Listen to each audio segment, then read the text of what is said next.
E se o próprio ar que a gente respira fosse a chave para tornar um dos tratamentos mais poderosos contra o câncer ainda mais eficaz? Pois é, hoje nós vamos entender a fundo a aliança surpreendente entre o oxigênio e a radioterapia.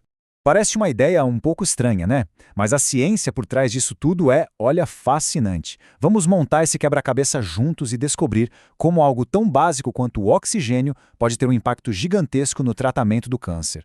Então, acontece que o oxigênio funciona quase como um agente secreto na radioterapia. Ele age como um sensibilizador superpotente, aumentando e muito a capacidade da radiação de destruir as células do tumor.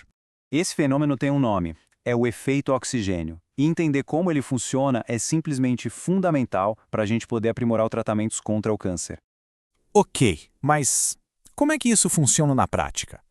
Agora a gente vai mergulhar no nível molecular, onde uma reação em cadeia absurdamente rápida dá o pontapé inicial em todo o processo. Dá uma olhada nessa linha do tempo. É impressionante a velocidade. Em menos de 1 milionésimo de segundo, a radiação já inicia o estrago, o dano crítico que vai levar à destruição da célula cancerosa. E aqui tem um ponto que muita gente não sabe. A maior parte do dano não vem da radiação batendo direto no DNA. Na verdade, a radiação funciona mais como um gatilho, que transforma as moléculas de água dentro das células em pequenas bombas químicas. Essas bombas são os famosos radicais livres. Pensa neles como se fossem bolinhas de pinball super reativas, sabe? Ficam ricocheteando dentro da célula, causando maior estrago. E o alvo principal delas é justamente o DNA. Bom, agora a gente chega no ponto crucial da história. É exatamente aqui que o nosso herói, o oxigênio, entra em cena e muda completamente as regras do jogo. Para a gente visualizar melhor, vamos pensar no dano ao DNA como um papel rasgado. Sem oxigênio, a célula até consegue, digamos, colar esse papel de volta. Agora, com oxigênio na jogada, é como se o rasgo fosse selado com supercola. O dano fica fixado, permanente, e o reparo se torna quase impossível. Este quadro aqui mostra a diferença de uma forma perfeita. Com o oxigênio, o dano é travado, ele se torna permanente. Já sem o oxigênio, a célula tem uma chance de se recuperar.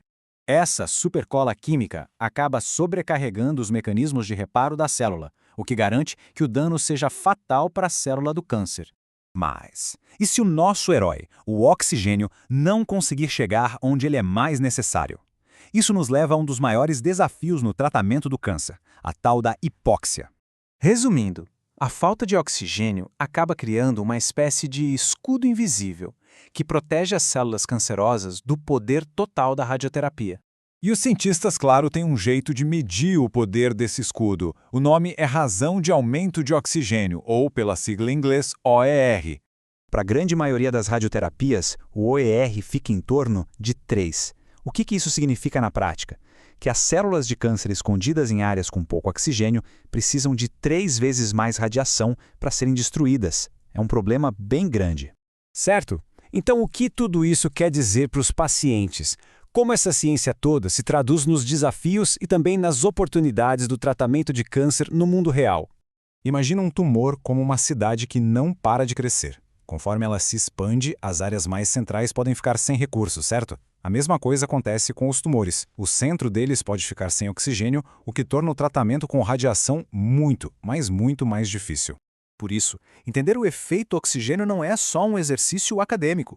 É, na verdade, a base para a gente conseguir desenvolver terapias mais eficazes contra o câncer. Essa é a pergunta de $1 milhão que move a pesquisa oncológica hoje. Encontrar jeitos de levar oxigênio para essas áreas famintas dos tumores, essa é a chave para a gente destravar todo o potencial da radioterapia e, no fim das contas, salvar mais vidas. E essa é uma batalha que os cientistas estão mais do que determinados a vencer.